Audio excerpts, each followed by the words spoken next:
नमस्कार, मैं हूं wing commander doctor Santosh Sharma और आज हम बात करने जा रहे हैं एक बहुत ही यूनिक एनर्जी पैटर्न की, उन लोगों की जिनका जन्म हुआ है 4 तारीख, 13 तारीख, 22 तारीख या 31 तारीख, यानी core number 4। The number ruled by Rahu. जी हाँ, राहु एक ऐसा ग्रह है जो भ्रम भी देता है और ब्रेक थ्रूज भी देता है, ऑब्स्टेकल्स भी देता है और अपॉर्चुनिटी भी देता है और आपकी जिंदगी को एकदम अनप्रेडिक्टेबल तरीके से बदल भी सकता है। लेकिन 2026 में राहु की यह ऊर्जा आपके लिए क्या लेकर आ रही है, करियर कैसे चलेगा और जॉब स्टेबल रहेगी या चेंज लाएगी, बिजनेस एक्सपैंड होगा या स्ट्रेटेजी बदलने की जरूरत है। Doctors, engineers, IT professionals, IAS aspirants, entrepreneurs, businessman, किसे मिलेगा ग्रोथ और किसे चाहिए कौशल। लेकिन शुरुआत में एक महत्वपूर्ण बात, जैसा मैं हमेशा कहता हूं कि predictions are general in nature. ये वीडियो एक दिशा देता है आपको,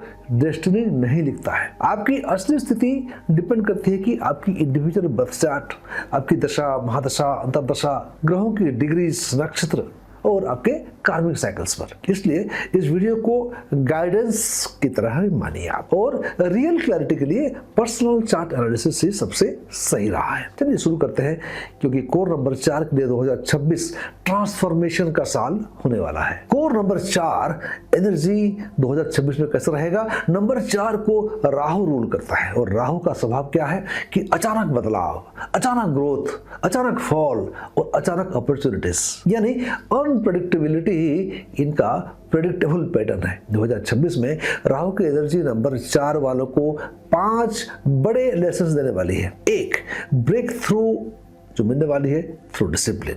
जितना डिसिप्लिन आप रहेंगे उतनी जल्दी ब्रेक थ्रू आपको मिलेगा। 2026 में आपकी मेहनत देर से लेकिन सॉलिड रिजल्ट देने वाली है। Number 2, over thinking versus intuition. Rahu mind को क्लाउड कर सकता है, तो 2026 क्या मांगता है आपसे?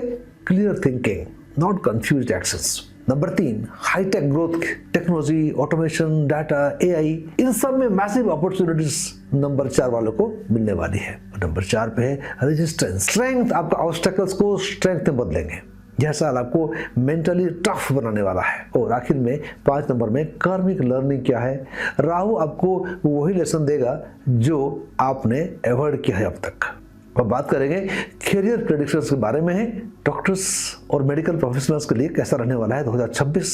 2026 डॉक्टर्स के लिए इंटेंस बट रिवार्डिंग रहने वाला है। Emergency medicine, radiology, oncology, neurology, research work और क्रिटिकल केयर, इन सभी फील्ड में एक्स्ट्राऑर्डिनरी ग्रोथ दिखाई दे रही है। नंबर 4 के डॉक्टर जो होते हैं एनालिटिकल भी होते हैं और इमोशनली डिटैच भी होते हैं, जो हाई प्रेशर एनवायरनमेंट में एक बड़ी स्ट्रेंथ होती है। ध्यान रखने की बात यह है कि एडमिनिस्ट्रेटिव कॉन्फ्लिक्ट से बचें।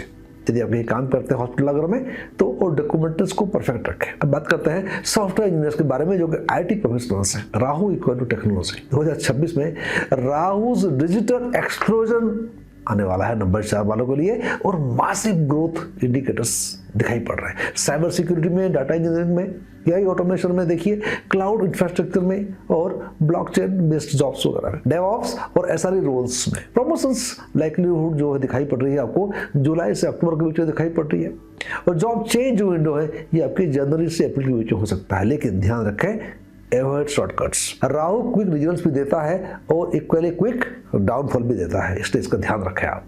अब बात हम करेंगे इंजीनियर्स के लिए, जो कि सिविल है, मैकेनिकल, इलेक्ट्रिकल इंजीनियर्स वगैरह है उनके लिए। सो 2026 brings for you complex projects, international client exposure और शिफ्ट टू हाईटेक टूल्स। और क्या होने वाला है? डिजिटल इंजीनियरिंग एडॉप्शंस, रोबोटिक्स और ऑटोमेशन एक्सपोजर। जो आप सिविल इंजीनियर्स हैं तो आपके लिए गवर्नमेंट कॉन्ट्रैक्ट मिल सकते हैं, स्मार्ट सिटी प्रोजेक्ट में आप भागीदार बन सकते हैं, इंफ्रा एक्सपेंशन बेनिफिशियल रहेगा आपके लिए।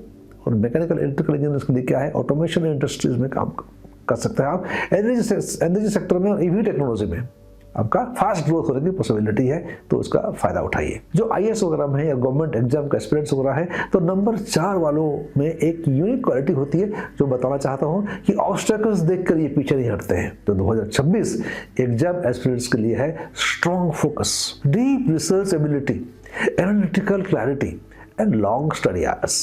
ऐसा पॉसिबल है।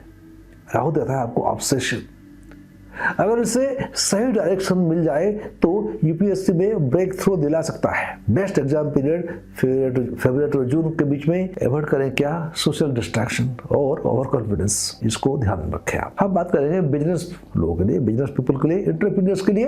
राहु ड्रिवन एंटरप्रेन्योर्स के लिए क्या है कि high risk equal to high return, digital first business victory और फॉरेन क्लाइंट्स मिलने वाले हैं। इंपोर्ट एक्सपोर्ट में उन्नति होगी, टेक स्टार्टअप्स में काफी आगे बढ़ेंगे, कंसल्टेंसी सक्सेसफुल रहेगा, ऑटोमेशन सर्विसेज में भी काफी तरक्की आएगी। इन सब में मैसिव अपॉर्चुनिटीज है। But this is extremely important to remember that don't trust people blindly and avoid shortcuts, और ब्लैक मनी का डीलिंग अवॉइड करें। लीगल कॉम्प्लिकेशंस में फंस सकते हैं। राहु रिवर्स इंटेलिजेंस याद रखें, बट पनिशेस मैनिपुलेशन, तो मैनिपुलेट ना करें। मनी इनसाइट्स का बात करते हैं तो 2026 में नंबर 4 फाइनेंस में कैसा होने वाला है? अनप्रेडिक्टेबल लेकिन अपवर्ड ट्रेंड दिखा रहा है। लॉटरी या स्पेकुलेशन से बचें। अनएक्सपेक्टेड एक्सपेंसेस पॉसिबल हैं और स्लो बट स्टेडी सेविंग्स होने वाली है आपकी। इन्वेस्टमेंट रिटर्न्स मिड ईयर से इंप्रूवमेंट होंगे। बेस्ट सेक्टर्स इन्वेस्टर के लिए क्या है? Tech, energy, infrastructure, international mutual funds, और किसको अवॉइड करें आप? क्रिप्टो गैम्बलिंग एकदम अवॉइड करें। Borrowing for risky ventures avoid कीजिएगा आप। हम बात करने वाले हैं हेल्थ, स्वास्थ्य के बारे में बात करेंगे। देखिए, राहु हेल्थ को मेंटली इंपैक्ट करता है, तो 2026 में किस बात पे ध्यान दें आपको? नंबर 1 है एंजाइटी, नंबर 2 है स्लीप इश्यूज, नंबर 3 है स्पाइन और नेक स्टिफनेस, और चौथे में है आपका डाइजेशन सिस्टम, एसिडिक इश्यूज वगैरह है। छठे में है आई स्ट्रेन। तो रेमेडी बहुत सिंपल है, क्या करना है आपको? Detox your mind and your digital environment. Screen time कम कीजिए, मेडिटेशन कीजिए, डिजिटल डिसिप्लिन रखिए, ब्रीथ वर्क कीजिए। हम बात करेंगे लव, मैरिज एंड रिलेशनशिप के बारे में। नंबर 4 लोग जो होते हैं ये बड़े अनप्रेडिक्टेबल होते हैं, इसलिए रिलेशनशिप में 2026 मिक्स्ड रहेगा।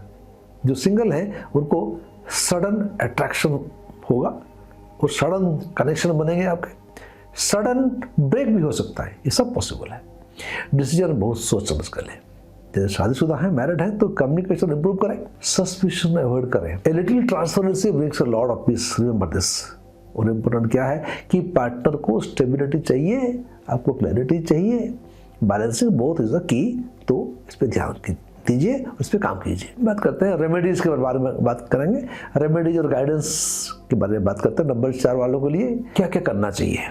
एक तो नियमित दिनचर्या, क्लियर बाउंड्रीज, टेक्नोलॉजी लर्निंग कीजिए, काम डिसीजन मेकिंग और मेडिटेशन के बारे में पहले बता रहा था मैं, और अकाउंटेबिलिटी को बढ़ाइए। क्या ना करें? पैनिक मत कीजिए, ओवर थिंकिंग मत कीजिए, इंपल्सिव डिसीजंस मत लीजिए, ब्लाइंड ट्रस्ट किस पे मत कीजिए, शॉर्टकट मत कीजिए, स्कैटर्ड एफर्ट मत करें, फोकस्ड एफर्ट करें। ट्रेडिशनल गाइडेंस क्या हो सकता है? नौमुखी रुद्राक्ष होता है, राहु के लिए जोड़ा जाता है इसको। गोमेद, हेसोनाइट, ये भी हम जानते हैं कि परंपरागत ढंग से राहु से संबंधित है, इसका हम व्यवहार कर सकते हैं। लेकिन you should wear gemstones only after kundli analysis, क्योंकि राहु गलत स्थिति में हो और जेमस्टोन पहनेंगे तो उल्टा इफेक्ट हो सकता है आपको। आखिर में मैं बताना चाहूंगा कि ये जो सब बात हमने किया, ये सब जनरल प्रेडिक्शंस हैं, गाइडलाइंस हैं।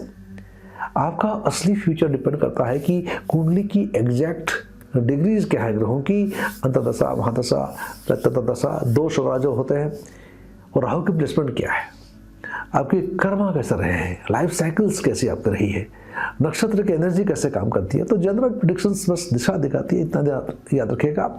डिसीजन हमेशा पर्सनलाइज कंसल्टेशन के आधार पर होना चाहिए, स्पेशली जेमस्टोन रुद्राक्ष पहनना चाहते हैं तो। अगर ये वीडियो आपको वैल्यूबल लगा हो तो लाइक करें, शेयर करें और कमेंट जरूर करें। चैनल को सब्सक्राइब करना मत भूलिएगा, बेल बटन दबाइएगा। हम फिर मिलेंगे एक नई क्लैरिटी और नई दिशा के साथ में। जय श्री राम, वंदे मातरम।